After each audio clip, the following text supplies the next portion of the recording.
The league is over, but we're still coming at you with videos and content. This time we're going to talk about the top breakout players of La Liga, of course from Real Madrid. And if you haven't done so yet, hit like and subscribe. And V, give it to us. Who are these? Let's talk about them. Well, let's start out with number 3 from bottom to top. Okay. Number 3 would be Keylor Navas. And it's very important to explain here that, I mean, we included him as an MVP of the season, but he's kind of on this list because, you know, he still kind of had to prove that he was Real Madrid material. He certainly had to prove he was Real Madrid material, especially with the De Gea drama at the beginning of the season. Exactly. So we've included him on the list because it's kind of a breakout to finally find out that he's definitely Real Madrid material as the MVP of the season. So that's why he's on number 3. Let's remember that, you know, how important Keylor has been, especially in the first half of the league. A lot of games that we didn't play well at all, but we got the points because Keylor saved us. Yes, and I can't remember how many matches at the end of the match we said Keylor was our MVP. Keylor was our MVP match after match after match because he kept us in so many matches. Yeah, so Keylor is like a Titanic getting Oscars like crazy. So we got the MVP and now the, number 3 breakout player of the season. So good for you, Keylor. Congratulations. You get the Galacticos award. And number 2 is Ashley's favorite. Lucas Vazquez. Yeah. Lucas Vazquez, yeah. I mean, I am a huge Lucas Vazquez fan, as you guys probably already know. But we do have to recognize what he's done from the beginning of the season until now. And he went from basically being, you know, he was signed for $1 million, signed back to Real Madrid for €1 million, excuse me, which is a very low fee to pay for a player like him. We weren't sure exactly what he was going to do. It looked like he was going to start on the bench.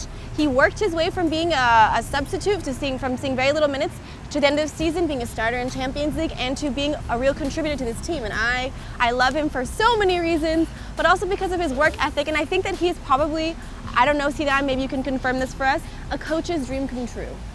Oh, a player that is so coachable. He looks to me. Yeah, it's one of the players that coaches just love because, like, you know, they do what they have to do. They're tactically disciplined and everything. And the fact here with Lucas Vazquez is, again, so many people are like, man, few people expected anything from him from at the beginning of the season, and he ended up not being in the starting lineup, like per se. I mean, he started several important games, especially the Manchester City final in Manchester, the semi-final, and just, you know, like becoming maybe the 20th player in the squad to in a lot of games just the 12th. Like the first substitution was Lucas Vazquez to maybe you know, solve some problems that we were having, and he's done it. He's done a great job. So Lucas Vazquez is number 2. And number 1, I think it's pretty obvious. I wish I could do a drum roll. Do it, do it. I can't really. Oh, she's trying. Casemiro. Casemiro. I think it's fair to say that, again, for the same reason as Lucas Vazquez, you know, probably very few people thought he would play at all and that he would be of any importance to the team at all.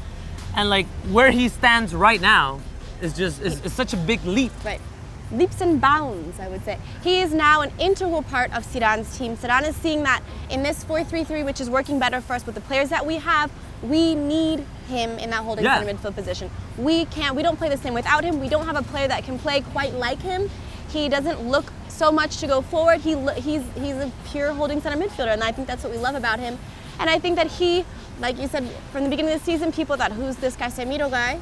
Yeah. You know, why is he getting in the lineup? And he's proven to us match after match that he's the guy that we need in this position as well. Exactly. So the fact that, you know, very few people counted on him, or maybe even the managers, at the beginning of the season, and now he's like undoubtedly is the starting 11 in a Champions League final. That's, you know, the biggest leap you can take. So that's why Casemiro is the number 1 breakout player of the season. Number 1, Casemiro. So congratulations, Casemiro, for receiving this very important, prestigious award from the Galacticos. But anyway, we want to know what you think. You know, who was the player that, you know, stepped it up the most, or that you expected the least and, you know, ended up giving a lot. And do you agree with us or not? Are we nuts or... We're not nuts. We don't think we are, but maybe you think we are, and we should be told by you. Right, so if you haven't yet, like or subscribe, and we'll see you tomorrow.